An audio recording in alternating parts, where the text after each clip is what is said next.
Hello, bienvenue dans un nouveau vlog. Alors, c'est un vlog un peu chaotique, hein. Je vous avoue que ma chaîne, je l'ai un peu laissé tomber ces derniers temps. Comme vous avez dû le voir dans dans le vlog d'avant, j'ai eu mon opération. Ici, je devais faire les vlogmas. Et j'ai raté les premiers jours parce que, j'ai mon côté maman qui a dû ressortir. Et ça a été primordial, hein. C'est la maman qui prime, en fait. Donc, ce qui s'est passé, ici, on est vendredi. La semaine dernière, donc samedi, la cacahuète a commencé à vomir. Elle toussait et elle a commencé à vomir, donc on s'est dit c'est une gastro. Et puis elle a commencé à tousser et avoir de la fièvre. Donc elle a eu de la fièvre samedi, elle a eu de la fièvre dimanche, elle a eu de la fièvre lundi et puis elle a eu de la fièvre mardi. Lundi, moi j'ai dû aller chez mon médecin parce qu'en fait mon opération faisait que j'ai eu des complications en fait, dont un hématome qui a fait que j'avais une poche de sang dans le pied, ce qui fait qu'il était tout bleu. J'ai eu une foulure et on pense que c'est mon chirurgien en retirant la broche qui aurait créé cette foulure. Enfin bref, un bordel, mon chat pas à poser le pied.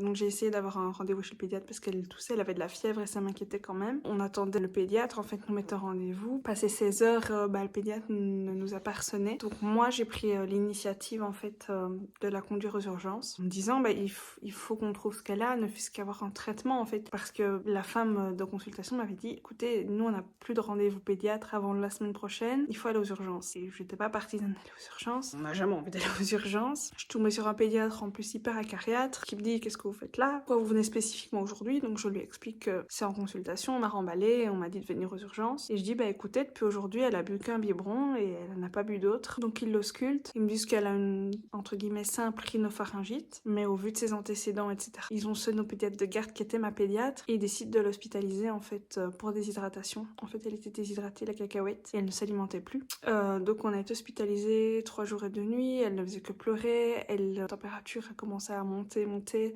jusqu'à 40. Dès que les médicaments ne faisaient plus effet, elle remontait de nouveau, elle avait de la diarrhée. Enfin, c'était hyper chaotique.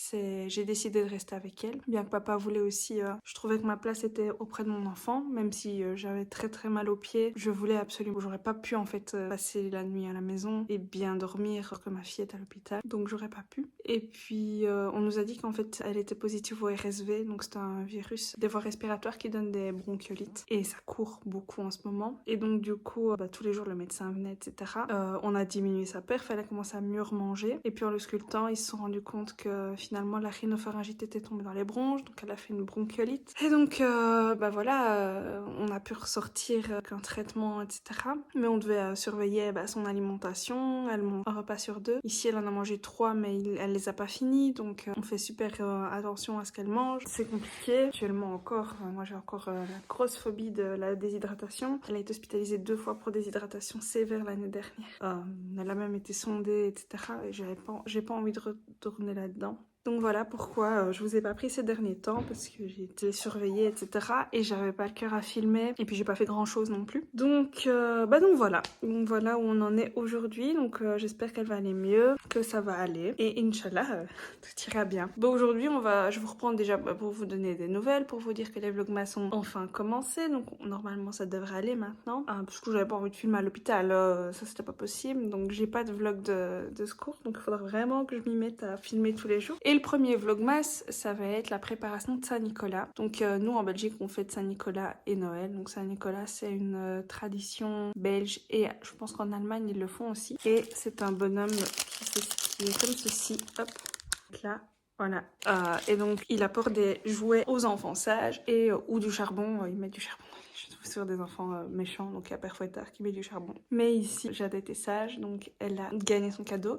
Donc en fait, une semaine avant Saint-Nicolas, nous ce qu'on fait, c'est qu'on met dans les chaussures des petits... Là, les enfants ont des petits cadeaux ou des petits biscuits, des petits bonbons, etc. Bon, la nôtre, elle mange pas encore. Voilà, elle va manger de la guimauve. On lui a pris en fait un panier de fruits, des fruits de dinette. Et comme ça, elle avait des petits jouets en plastique. Donc tous les jours, on lui mettait un fruit, un légume dans ses chaussures. Et Saint-Nicolas passait bien entendu à l'hôpital aussi. Hein, parce que c'est pas parce qu'un enfant est malade qu'il n'a pas droit à fêter Saint-Nicolas. Je ne suis pas certaine, 18 mois qu'elle se rende compte vraiment. Mais voilà, nous c'était notre petit kiff de parents, c'est de le faire. Donc Saint-Nicolas va passer, normalement c'est le 6 décembre, demain on est le 4, mais il va passer le 4 parce qu'elle reprend la crèche le 7, elle est en maladie jusqu'au 6, le médecin l'a couvert jusqu'au 6 inclus. En tant que parents, nous on a décidé qu'elle aurait ses jouets demain parce qu'elle se sent un peu mieux, donc on pense qu'elle sera capable de jouer avec. C'est une table d'activité où où elle est suspendue en fait, puisqu'elle ne marche pas encore. Elle est debout, mais suspendue pour lui apprendre à la station debout du coup. Et alors elle peut tourner autour à 360 degrés